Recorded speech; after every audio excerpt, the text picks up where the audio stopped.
All right, let's switch on over to what's going on with crypto stocks and cryptocurrencies. Crypto platforms are facing difficult times as trading volume has been slumping. It's sent companies like Coinbase down sharply year to date. It's off by 42.5%. Here to discuss this with us, Oppenheimer Executive Director and Senior Analyst Owen Lau. Owen, thanks for being here.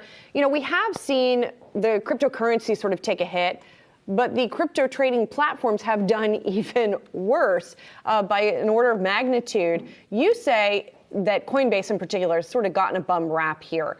What would be your bull thesis, briefly, to get back into Coinbase?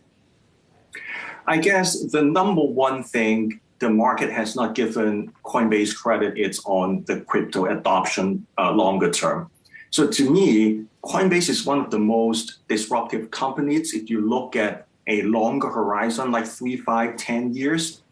From that perspective, if you ask me, do I think more or less people would own digital assets or use digital assets?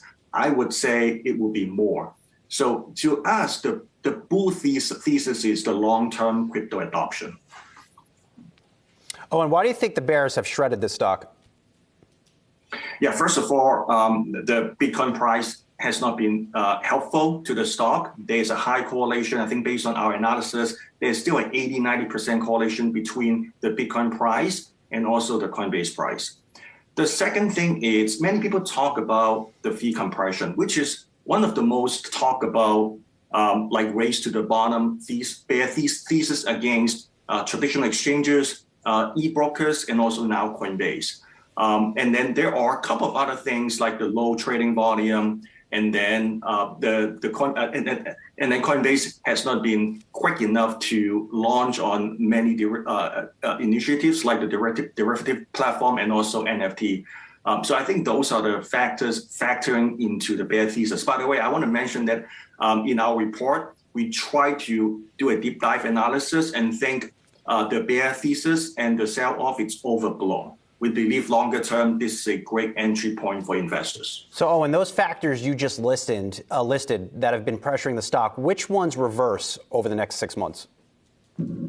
I would say, so first of all, it's pretty hard to predict trading volume, but I do believe when I think Coinbase just announced they just launched an NFT platform, there was some hype, but I don't think it helps the stock. But additional revenues from NFT, additional revenue from derivatives, and also additional revenue from the subscription business, including cloud, analytics, staking. I think those are the growth area that the market and also the analysts have not baked into the analysis quite yet.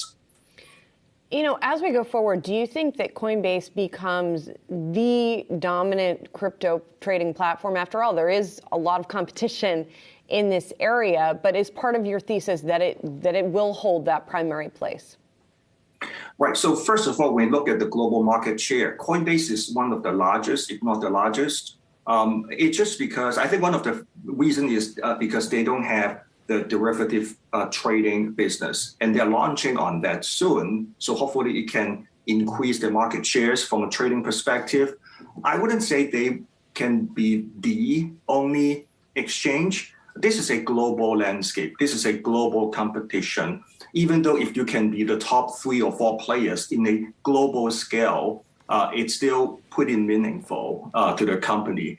So I would say so far, the company has the brand, has the first move advantage, has a pretty strong relationship with the institutions, pretty strong like on-ramp reputation with the retail investors. I would say they are one of the best positioned to take advantage of this crypto economy if this economy expands.